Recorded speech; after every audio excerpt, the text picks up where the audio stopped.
the sweet miracles of life. So you all know we had a little chicken who had found her little hiding spot there in the hay.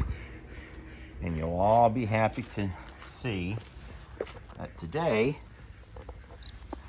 we're being joined by two new additions to the family. Stop looking at me like that, okay?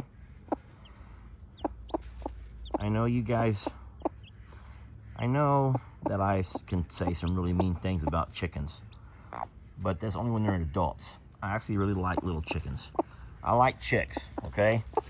I like chicks, just not big chickens. Sorry, you're dead to me. You are dead to me. But I love the babies, okay? Guys, don't worry. They're gonna have a good home here. We just have way too many chickens. We have too many feathered babies, period.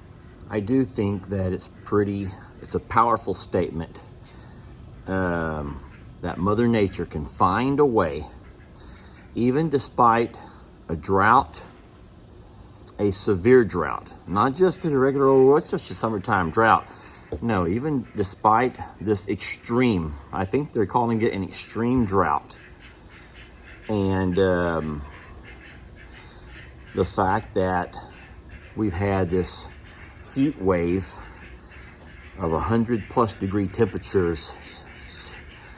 I don't know if I'm going to get the exact number right now, but a couple of days ago, it was like 17 days out of this month has been over 100 degrees, which is just unheard of. And when I say over 100 degrees, I'm talking 105, 107, 109. And then with so many of not just our babies, but other babies and on other farms just around what seems like the country and even the world, who are trying to find ways to fight to survive, if Mother Nature didn't come up here and pop out two brand new babies, if Mother Nature doesn't say, you know what, let me show you what I can do. And so you have these miracles of life, even in a time when you worry about losing others, you know. So I joke when I say that chicken's dead to me. Y'all, I'm just joking. I mean, sort of.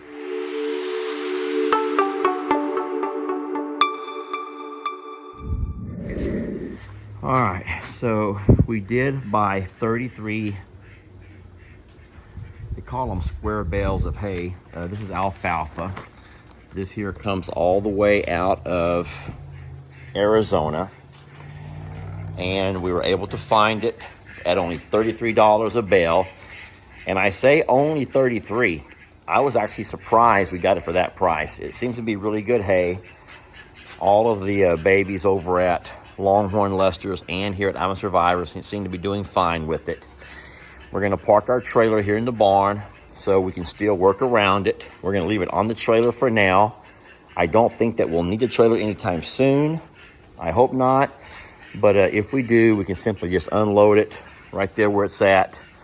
And we're going to probably go ahead and feed about a bale every other day. It's pretty rich, so we don't want to overdo it. And we're going to hope that this here will last us through the remainder of the summer. And we're going to supplement this with a little bit of grains. And hopefully we can get some rain and get some actual grass back in the mix. But for now, everything's pretty dry. We're going to really have to gauge our animals on how much we can feed. You can't overdo it, or you can get your animals a little bit loose. Their tummies can get loose, you know what I mean, when you go to a rich formula like this. So we're just going to gauge the animals. But what's sweet and what's also sad is knowing how even the pigs were eating it. Even the pigs were eating it. And guys, even though we all know that pigs do eat grass, that tells you something when the grass is so dry. There's no moisture, there's no nutrition in the grass whatsoever, that even the pigs are going to be eating hay. So We're back to feeding our pigs oatmeal every...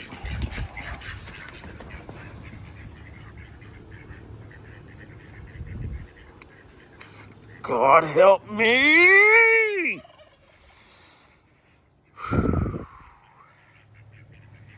We're back to feeding our pigs oatmeal every afternoon. We tried to cut that out, but with the fact that we're going through a real tough time here, we thought the least that we could do is give them one joy a day. They're having a hard enough time staying hydrated, staying cool. We're not going to have them walking around hungry as well. So yes, we're going to start feeding them oatmeal again in the afternoons. So the oatmeal that we're feeding today comes from Joanne in Connecticut. Joanne says, let me hide her address. Lester and Jamie, thank you so much for all you do for those precious babies. May God bless you guys always. From Joanne, Joanne in Connecticut. Thank you, Joanne. We'd cut it back to only a couple of days a week, but we're just adjusting, y'all. What I'm gonna do is just say we're adjusting. We're just trying to adjust. When I was in college, I had to read this novel. It was called Love in the Time of Cholera. And even though all it is was a novel about people adjusting to their environment, people adjusting to the culture, people adjusting to political change, people adjusting, period. And that's all that we're doing right now, is just trying to adjust to what our... Sorry. I'm a little distracted. Sorry that Lester's a little bit distracted right now. Yeah, we're adjusting, friends. We're just trying to adjust and get through this.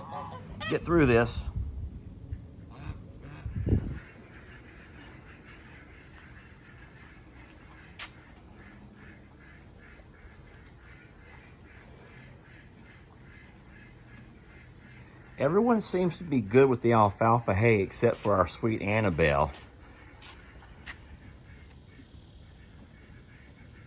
Poor baby. She doesn't really know about hay yet. She kind of just gotten used to grains. The problem is, if I pull out any grains and feed them to her, then everyone else is going to take her grains away, so I'm going to end up having to feed grains to everybody. And then the hay it defeats the purpose of having the hay. I'm going to let her see if she can kind of get used to it here. She's not real sure what she's doing. That's it, baby.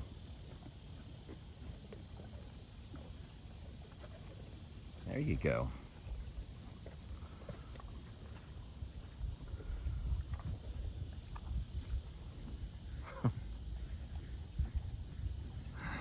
Oh, sweet Annabelle. Sweet, sweet Annabelle. Excuse me. You're dead to me. You're dead to me. You're dead to me. No, I like you. I like you. You're dead to me. You're dead to me. You're dead to me. You're all dead to me. I like you. Hey, Trudy. Oh, boy, Jake. That was a nice throw. That's really good. Tim.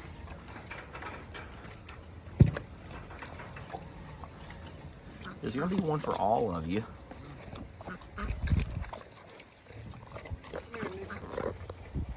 I can't believe in the comments of a recent video, there were hundreds of you defending these ducks. Defending them. You were defending them. You were saying, Lester, that pond water's bound to be 100 degrees. There's no way that any duck could enjoy a pond or pond water when it's that hot out there. And so you're saying, allow your ducks into your misting fan. Allow your ducks into your zone. Whew. Okay, folks. I'm just saying this water was crystal clear 20 minutes ago. This is all still okay.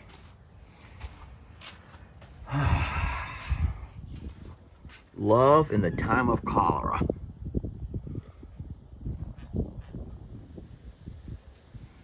Billy has eaten his alfalfa to the ground. To the ground. As a matter of fact, they've already eaten all 3 of those flakes. We dropped over 3 flakes here. 1 for Billy, 1 for his sweet love, and 1 for the baby girl, Modana. And 2 that one is completely gone. She's finishing hers up, and Billy's finishing that one over there up. Well, they like it. They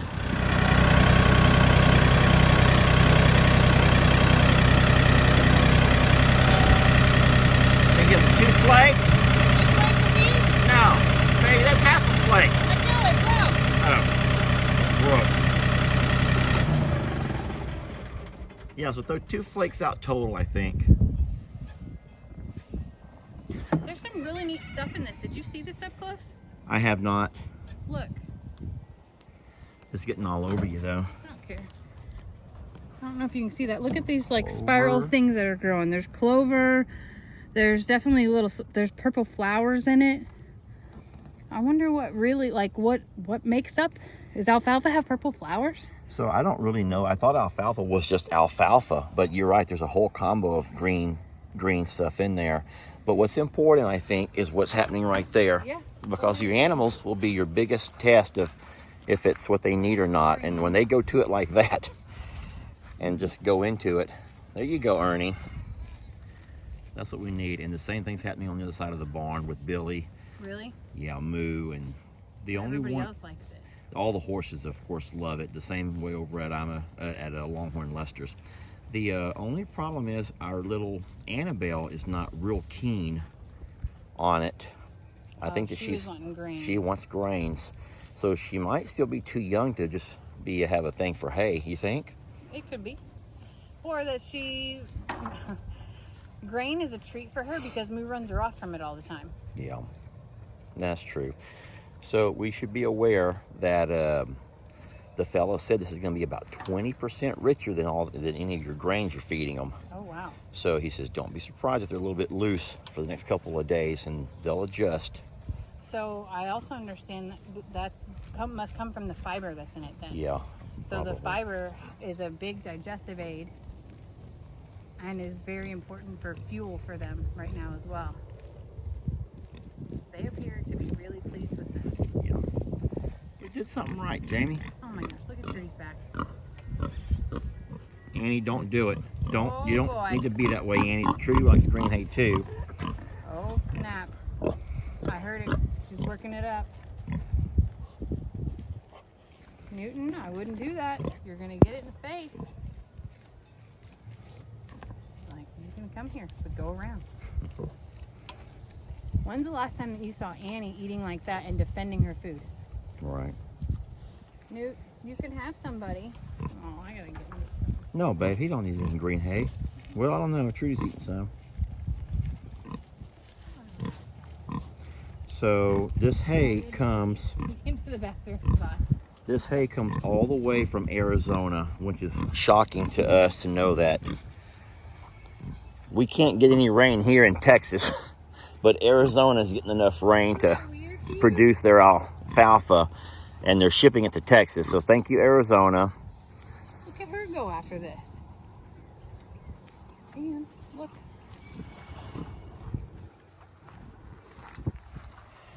Well, I guess we should probably get some to Peggy Pig and Tiny Tim as well then, babe. How many flakes we got left? 2? Let's just drop one more flake off over here because they'll end up going through it all. Wow. What else you want to say about it before I... I'm just happy to see them really enjoying it, and I think it's really neat that it's sort of like very mixed up and it looks like just tons of foliage in it. Foliage. Yeah, I think that this is a really good deal for us. You gonna try some? No, but I guess we should probably end up eventually buying more before they run out. I think so too. Oh, how scary and how sad is that?